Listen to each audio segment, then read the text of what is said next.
মনোযোগ দিয়ে লক্ষ্য করেন, কোষ প্রাচীরের প্রথমে আমরা আলোচনা করেছিলাম কোষ প্রাচীরের সংজ্ঞা, আলোচনা করেছি অবস্থান, আলোচনা করেছি রাসায়নিক গঠন। এখন আমরা কোষ প্রাচীরের ভৌত গঠন আর কোষ প্রাচীরের কাজ বা গুরুত্ব নিয়ে আলোচনা করব, মোস্ট ইম্পর্টেন্ট। তাহলে কোষ প্রাচীরের ভৌত গঠনে কি দেখা যায়? ভৌত গঠন মানে হচ্ছে কোষ প্রাচীরের স্তর কয়টা, এগুলাকে বলে ভৌত গঠন। ভৌত গঠন আমরা দুই ভাবে দেখব, একবার হচ্ছে লম্বালম্বি কেটে দেখব, আরেকবার প্রস্থ বরাবর কেটে দেখব। মানে একটা বস্তুকে দুই ভাবে কেটে তার অবস্থাটা দেখা যায়। তুমি জানতে চাও যে আচ্ছা ধরে নাও এটা গাছের একটা অংশ, এটাকে তুমি দুই ভাবে দেখতে পারো। একটা হচ্ছে লম্বালম্বি এভাবে কেটে দেখতে পারো কি আছে তার ভিতরে, এটা হচ্ছে লম্বচ্ছেদ। আরেকটা হচ্ছে এইভাবে কেটে দেখতে পারো যে এটার ভিতরে কি আছে, ওইটা হচ্ছে প্রস্থচ্ছেদ। তাহলে একটা বস্তুকে দুই ভাবে কেটে আমরা দেখতে পারি। লম্বালম্বি কেটে যদি তার ব্যাখ্যাটা আমরা দেখি যে কি আছে, সেটাকে বলে লম্ব।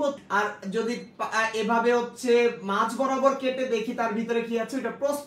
তাহলে লম্বচ্ছেদ আর প্রস্থচ্ছেদ দুই ভাবে আমরা একটা কোষের গঠন আমরা পর্যালোচনা করব। তাহলে আমরা কোষকে একবার কোষ প্রাচীরকে লম্বালম্বি কেটে দেখেছি, আরেকবার কোষ প্রাচীরকে প্রস্থ বরাবর কেটে দেখেছি। কোষ প্রাচীরের লম্বচ্ছেদের চিত্র, প্রস্থচ্ছেদের চিত্র দুইটা পরীক্ষা হলে আঁকতে হবে। আঁকাটাও আমি তোমাদের দেখিয়ে দিলাম তোমাদের সুবিধার জন্য। এবার মনোযোগ দিয়ে খেয়াল করবেন, তোমাদেরকে আমি বলতে চাই চিত্রের পাশে মার্কিং করবা, ব্যাখ্যাটা লিখবা না। ব্যাখ্যা সহকারে আমি লিখেছি একত্রে পড়ানোর জন্য। পরীক্ষার হলে যখন তোমরা পরীক্ষা দিবা তখন পাশে শুধু মার্কিং গুলা করবা আর ব্যাখ্যাগুলো চলে যাবে নিচে ব্যাখ্যায়। তাহলে চিত্রের পাশে তোমরা শুধু মার্কিং করতে পারবা আর ব্যাখ্যাগুলো লিখবা হচ্ছে চিত্র মানে হচ্ছে ব্যাখ্যাগুলো আলাদা লিখতে হয় আর চিত্রের পাশে শুধু মার্কিং করতে হয়। তাহলে মনোযোগ দিয়ে খেয়াল করো, ভৌত গঠনে একটা কোষ প্রাচীরে তিন স্তর দেখা যায়, মধ্যপর্দা, প্রাথমিক প্রাচীর আর গৌণ প্রাচীর। মধ্যপর্দা, প্রাথমিক প্রাচীর আর হচ্ছে গৌণ প্রাচীর। তাহলে লম্বচ্ছেদে আমরা দেখতে পাই একটা কোষ প্রাচীরের গঠনে তিনটা স্তর। মধ্যপর্দা, কোষ প্রাচীরের সবচেয়ে মাঝখানে যে স্তরটা আছে সেটাকে বলা হচ্ছে মধ্যপর্দা। মধ্যপর্দাটা কালো কালার দিয়ে এঁকেছি, তার উপরে লাল কালারের আরেকটা স্তর দেখতে পাবো। মধ্যপর্দার উপর লাল কালারের যে একটি স্তর রয়েছে তাকে বলা হচ্ছে প্রাথমিক প্রাচীর। আর প্রাথমিক প্রাচীরের উপরে দেখো তিন স্তর রয়েছে। প্রাথমিক প্রাচীরের উপর তিনটা স্তর রয়েছে যাকে বলে গৌণ প্রাচীর। তাহলে দেখা যাচ্ছে গৌণ প্রাচীর নিজেই আবার তিন স্তর বিশিষ্ট। গৌণ প্রাচীরের সবচেয়ে বাইরের স্তরকে বলে বহিঃস্তর,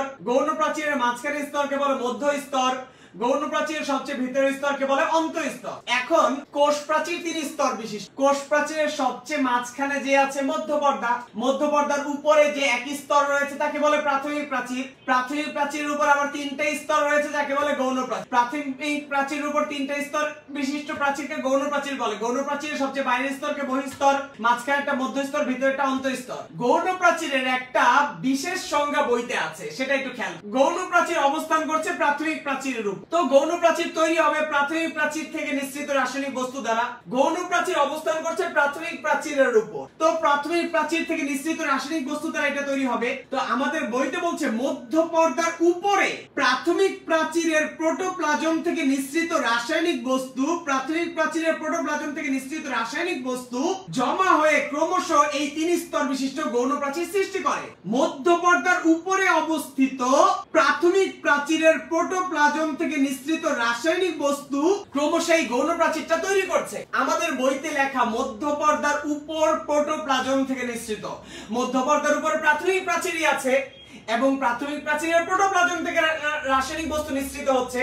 তাহলে মধ্যপর্দার উপর প্রোটোপ্লাজম থেকে নিঃসৃত রাসায়নিক দ্রব্য ক্রমশ জমা হতে হতে তিন স্তর বিশিষ্ট এই গৌণ প্রাচীর সৃষ্টি করে। তাহলে আমি গৌণ প্রাচীরের সংজ্ঞা বলছি, তোমরা যারা লাইভে আছো মনোযোগ দিয়ে লক্ষ্য করো। কোষ প্রাচীরের সবচেয়ে মাঝের পর্দাটিকে বলা হচ্ছে মধ্যপর্দা। মধ্যপর্দার উপর একই স্তর বিশিষ্ট প্রাচীরকে বলা হচ্ছে প্রাথমিক প্রাচীর। প্রাথমিক প্রাচীরের উপর তিন ধরনের স্তর রয়েছে, তিন স্তর বিশিষ্ট এই প্রাচীরকে বলা হচ্ছে গৌণ প্রাচীর। সবচেয়ে বাইরের স্তরটা বহিঃস্তর, গৌণ প্রাচীরের সবচেয়ে মাঝখানের স্তর মধ্য স্তর, গৌণ প্রাচীরের ভেতরের স্তর অন্তঃস্তর। গৌণ প্রাচীর একটা বিশেষ সংজ্ঞা বইতে আছে। মধ্যপর্দার উপর রয়েছে প্রাথমিক প্রাচীর, সেটা বইতে বলে নাই। বইতে শর্টকাট করার জন্য বলেছে মধ্যপর্দার উপর প্রোটোপ্লাজম থেকে, মধ্যপর্দার উপরে প্রাথমিক প্রাচীর আছে, মধ্যপর্দার উপর প্রোটোপ্লাজম থেকে নিঃসৃত রাসায়নিক দ্রব্য জমা হয়ে মধ্যপর্দার উপর প্রোটোপ্লাজম থেকে মধ্যপর্দার উপর প্রোটোপ্লাজম, মধ্যপর্দার উপরে যে প্রোটোপ্লাজম আছে, মধ্যপর্দার উপর প্রাথমিক প্রাচীরে যে প্রোটোপ্লাজম আছে সেখান থেকে রাসায়নিক দ্রব্য জমা হয়ে ক্রমশ 3 স্তর বিশিষ্ট এই গৌণ প্রাচীর সৃষ্টি করে। আচ্ছা, এখানে সুমাইয়া সেতু বলেছে কোষ প্রাচীরের চিত্র আসলে কোনটা আঁকবো? সুন্দর কথা, কোষ প্রাচীরের চিত্র আসলে দুইটাই আঁকতে হবে, লম্বচ্ছেদ এবং প্রস্থচ্ছেদ, দুইটা চিত্র আঁকতে হবে। বাম পাশে দেখাতে হবে যে একটা উদ্ভিদ কোষের বাইরে স্যার কোষ প্রাচীর, দেখেন এটাকে জুম করে আমি লম্বচ্ছেদও দেখাচ্ছি, প্রস্থচ্ছেদও দেখাচ্ছি। তাহলে কোষ প্রাচীরকে তুমি এভাবে আঁকবা, প্রথমে একে, তারপরে জুম করে লম্বচ্ছেদ দেখাবা, জুম করে প্রস্থচ্ছেদ দেখাবা। সিনথেসিস আপা বলছে নোট করার সময় আমরা কিভাবে লিখবো? নোট করার সময় আমি যেভাবে লিখেছি জাস্ট এভাবেই নোটটা করবা, কিন্তু পরীক্ষার সময় তোমার মনে রাখতে হবে চিত্রের পাশে কখনো ব্যাখ্যা লিখবা না, চিত্রের পাশে জাস্ট মার্কিং করবা, ব্যাখ্যাটা হচ্ছে উপরে নিচে মিলিয়ে লিখবা। আচ্ছা, এবার মধ্য পর্দা কাকে বলে? কোষ প্রাচীরের সবচেয়ে মাঝখানের পর্দাটা মধ্য পর্দা। সুন্দর কথা, সহজ কথা। মধ্য পর্দার উপরে একই স্তর বিশিষ্ট প্রাচীরটাকে বলা হচ্ছে প্রাথমিক প্রাচীর। হয়ে গেল।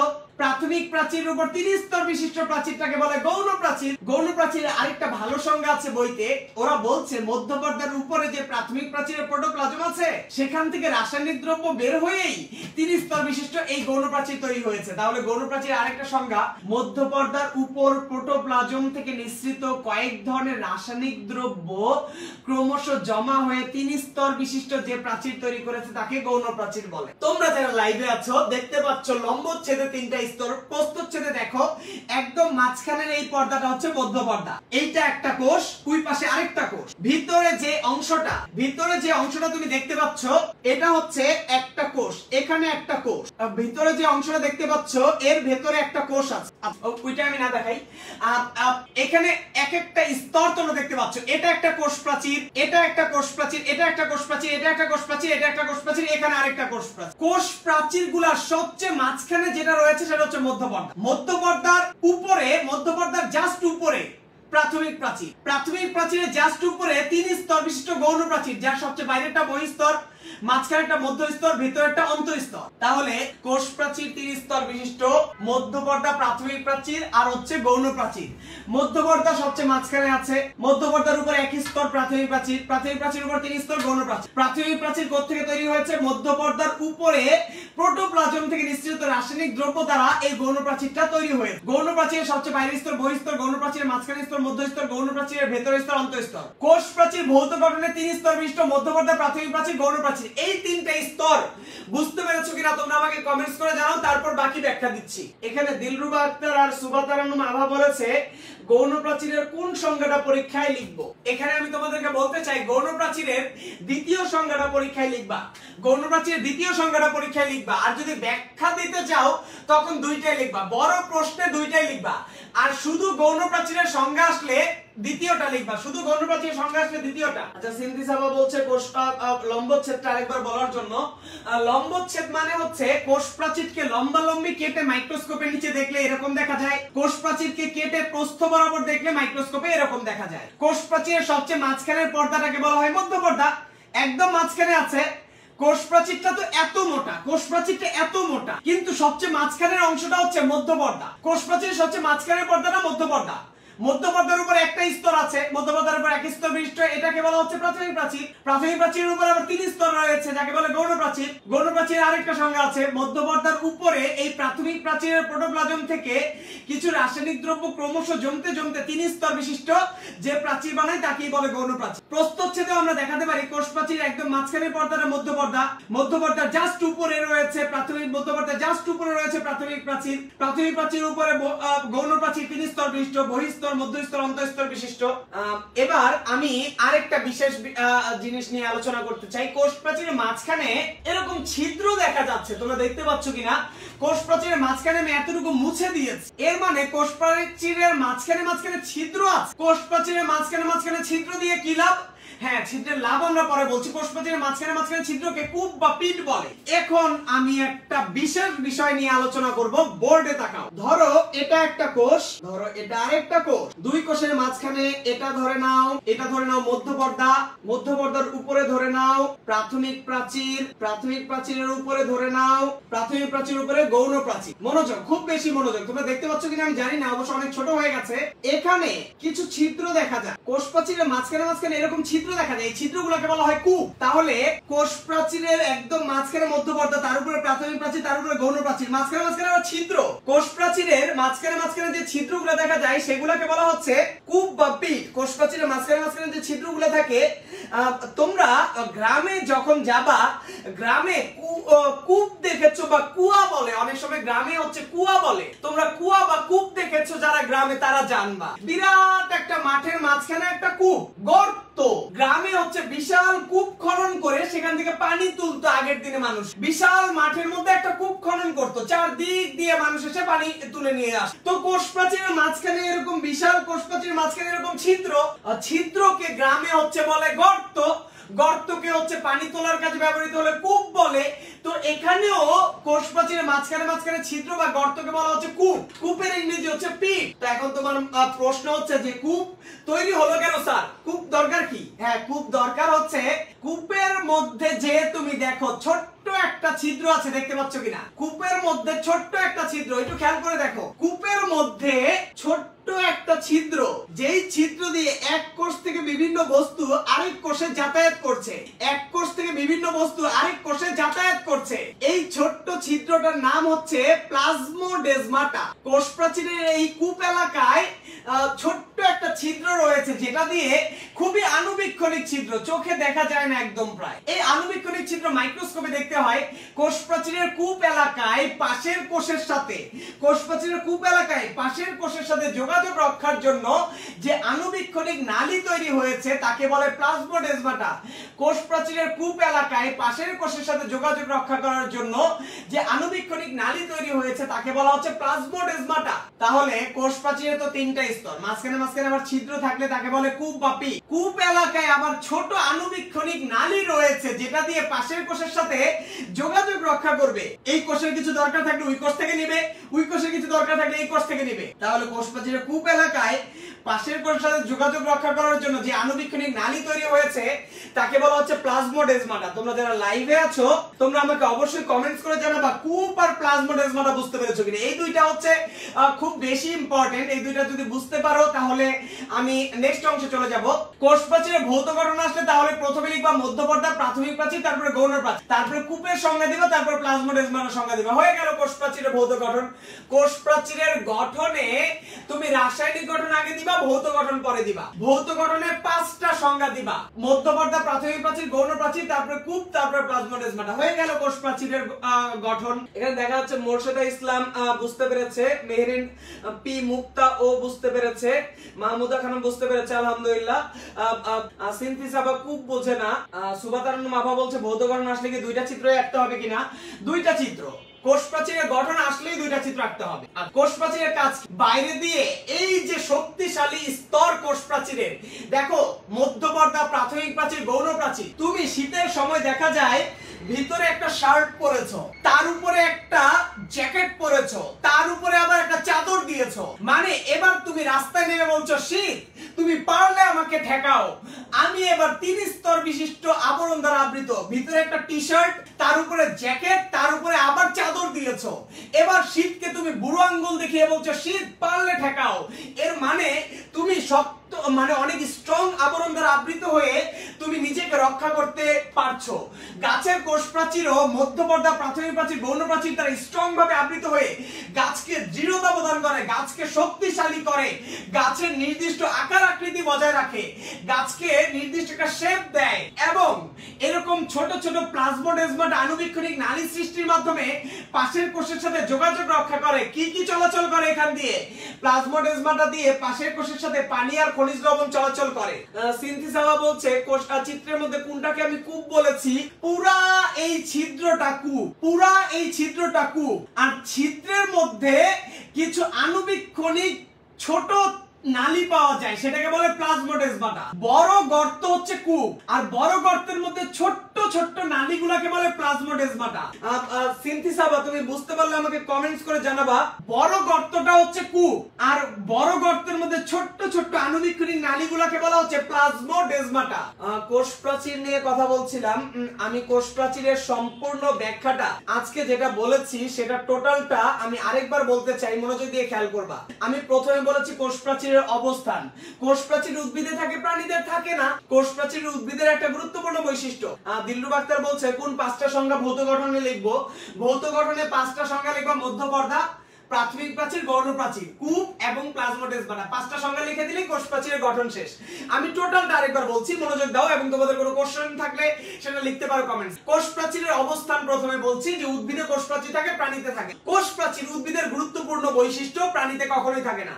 কোষ প্রাচীরের সংজ্ঞা আমি বলেছি, কোষ প্রাচীর মৃত বা জড় বস্তু দিয়ে গঠিত উদ্ভিদের অন্যতম গুরুত্বপূর্ণ এই অংশটিকে বলা হয় কোষ প্রাচীর।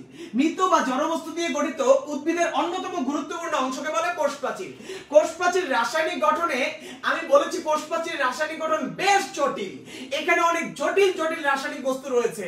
উদ্ভিদে কি থাকে, ব্যাকটেরিয়াতে কি থাকে, ছত্রাকে কি থাকে। উদ্ভিদের কোষ প্রাচীরে থাকে 5টা রাসায়নিক বস্তু, cellulose, hemicellulose, lignin, pectin, suberin. ব্যাকটেরিয়ার কোষ প্রাচীরে থাকে 3টা উপাদান, প্রোটিন, লিপিড, পলিস্যাকারাইড। ছত্রাকের কোষ প্রাচীরে থাকে কাইটিন। কোষ প্রাচীরের ভৌত গঠনে 2টি চিত্র আঁকতে হবে, লম্বচ্ছেদ, প্রস্থচ্ছেদ। তোমাদের পরীক্ষায় যদি কোষ প্রাচীরের শুধু গঠন আসে তাহলে রাসায়নিক গঠন দিতে হবে, ভৌত গঠন দিতে হবে। তোমাদের কোষ প্রাচীরের শুধু গঠন আসলে রাসায়নিক গঠন দিতে হবে, ভৌত গঠন দিতে হবে। ভৌত গঠনে কোষ প্রাচীরের 2টি চিত্র হবে, লম্বচ্ছেদ, প্রস্থচ্ছেদের চিত্র। ব্যাখ্যা দিতে হবে ভৌত গঠনের 5টা সংজ্ঞার মাধ্যমে। মধ্যপর্দা কাকে বলে? কোষ প্রাচীরের সবচেয়ে মাঝখানের পর্দাটাকে মধ্যপর্দা বলে। প্রাথমিক প্রাচীর কাকে বলে? মধ্যপর্দার উপর একই স্তর বিশিষ্ট প্রাচীরটাকে বলে প্রাথমিক প্রাচীর। গৌণ প্রাচীর কাকে বলে? প্রাথমিক প্রাচীরের উপর 3 স্তর বিশিষ্ট প্রাচীরকে বলে গৌণ প্রাচীর। গৌণ প্রাচীর আর একটা ভালো সংজ্ঞা আছে, মধ্যপর্দার উপর প্রাথমিক প্রাচীরের প্রোটোপ্লাজম থেকে বিভিন্ন রাসায়নিক বস্তু বের হয়ে ক্রমশ 3 স্তর বিশিষ্ট যে প্রাচীর বানায় তাকে গৌণ প্রাচীর বলে। গৌণ প্রাচীরের সংজ্ঞা, মধ্যপর্দার উপর এই প্রোটোপ্লাজম থেকে নিঃসৃত রাসায়নিক দ্রব্য ক্রমশ জমা হতে হতে 3 স্তর বিশিষ্ট যে প্রাচীর বানায় তাকে গৌণ প্রাচীর বলে। গৌণ প্রাচীরের সবচেয়ে বাইরের স্তরকে বলে বহিঃস্তর, গৌণ প্রাচীরের মাঝখানের স্তরকে বলে মধ্য স্তর, গৌণ প্রাচীরের সবচেয়ে ভেতরের স্তরকে বলে অন্তঃস্তর। কোষ প্রাচীর 3 স্তর বিশিষ্ট। কোষ প্রাচীরের মাঝখানে যে ছিদ্র বা গর্ত থাকে তাকে বলে কূপ বা পিট। কূপের মধ্যে আবার ছোট ছোট আণুবীক্ষণিক নালী সৃষ্টি হয় পাশের কোষের সাথে যোগাযোগ রক্ষা করার জন্য, যাকে বলে প্লাজমোডেসমাটা। কোষ প্রাচীরের কূপ অঞ্চলে পাশের কোষের সাথে যোগাযোগ রক্ষার জন্য যে আণুবীক্ষণিক নালী সৃষ্টি হয় তাকে বলে প্লাজমোডেসমাটা। কোষ প্রাচীরের কাজ কি?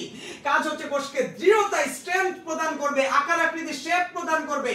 আর প্লাজমোডেসমাটা বানিয়ে পাশের কোষের সাথে যোগাযোগ রক্ষা করবে। কিসের যোগাযোগ? পানি আর খনিজ লবণ চলাচল করবে। যারা লাইভে আছো তোমাদের প্রশ্নটা, তোমাদের কারো কোনো প্রশ্ন থাকলে কমেন্টস করে জানাও, না থাকলে আমি আজকের মতো শেষ করব বা আরেকবার ব্যাখ্যা করে দিচ্ছি। আমি শনিবার থেকে নাম নিব, শনিবার পড়াবো না, শনিবার শুধুমাত্র নাম নিব, শনি সম্ভব নাম নিব।